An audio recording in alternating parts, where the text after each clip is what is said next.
How could a Civil War battle be fought in what is now a ghost town in Northern California? We'll learn about it coming up on Ghost Towns and More.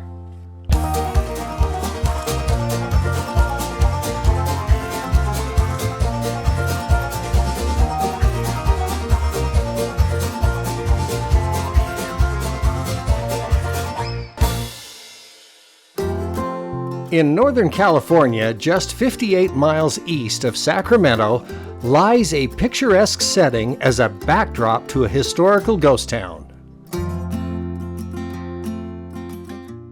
In 1848, discharged soldiers from the New York 7th Regiment from the completed Mexican-American War stopped in this area and stumbled upon flakes of gold.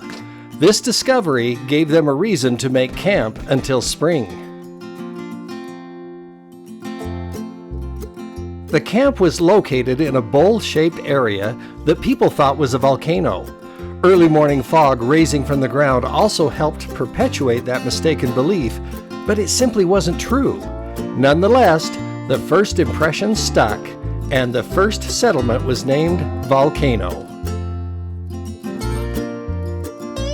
By the following year, these soldiers turned miners were able to make as much as $8,000 in gold for just a few days' work in placer mining. And as with all gold discoveries, the news traveled to distant ears like wildfire.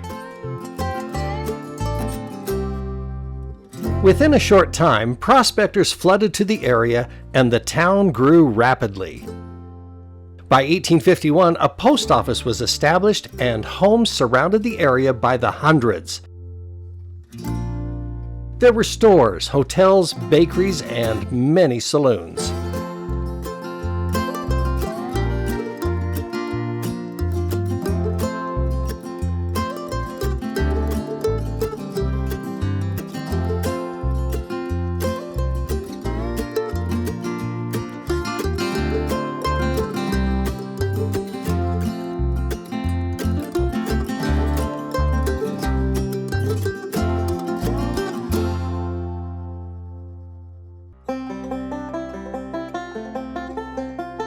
By 1855, the placer mining was dying off, so miners resorted to hydraulic mining, washing down the hillsides, pouring sediment into all the nearby streams.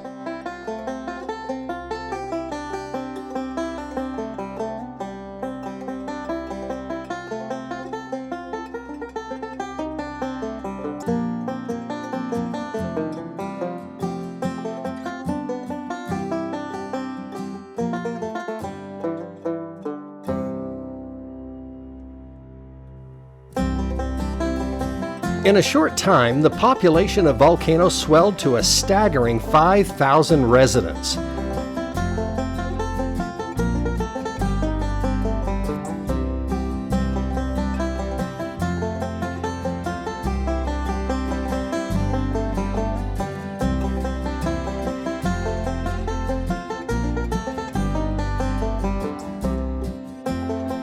In 1862, the three-story St. George Hotel was built and is one of the elegant structures still standing today.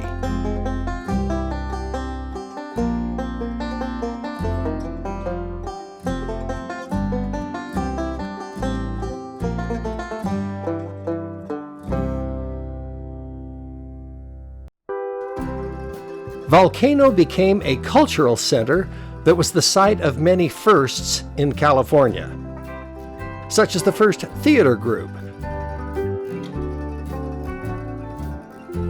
the first circulating library, private schools, and first private law school, along with many other enterprising organizations.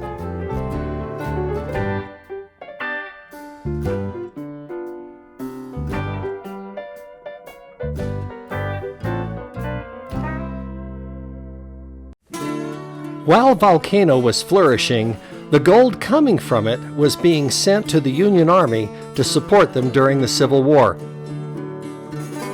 One account recording as much as $98 million.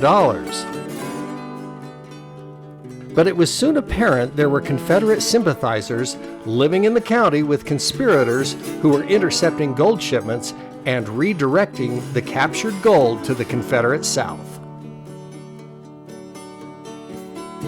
The tensions between North and South interests increased in Volcano, getting to the point of a possible outbreak of war. A small Union militia group called the Volcano Blues arranged for a brass cannon to be shipped in.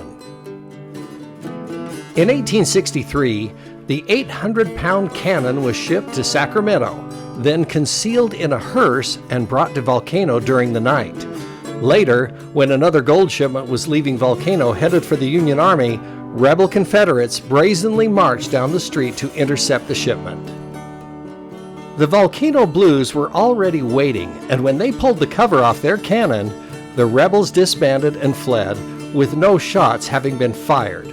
This became known as one of the shortest and least bloody battles in the Civil War. The locals called the cannon Old Abe, and it is on permanent display today in the town.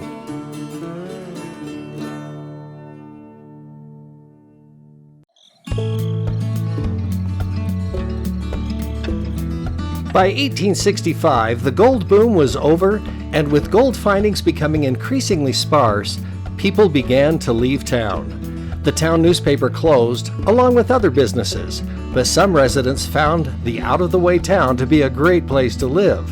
By the year 2010, the census listed 115 residents, and the town has remained a semi-ghost ever since.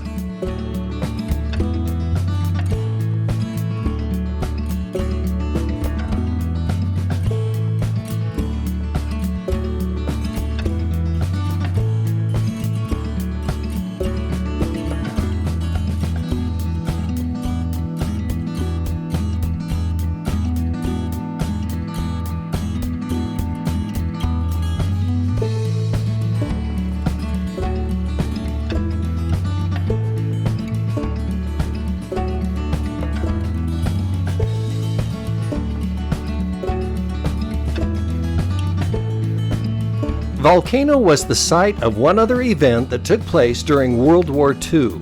Between late 1944 and early 1945, the Japanese had made several thousand balloon bombs that floated over the Pacific Ocean toward the North American continent, with as many as 1,000 having crossed and 284 of them reaching the United States, Mexico, and Canada. One resident recalled that one of those Japanese bomb balloons landed in the town of Volcano on March 22, 1945. The Army was called in to remove the device, and no lives were lost. Unfortunately, one of the balloon bombs landed in a picnic area in Oregon, where 6 unsuspecting people on a Sunday school outing were killed when it exploded.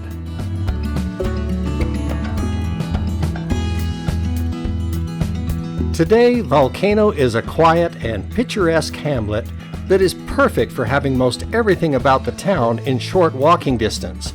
The foliage and scenery are beautiful, with a few businesses still in operation to accommodate visitors and answer questions.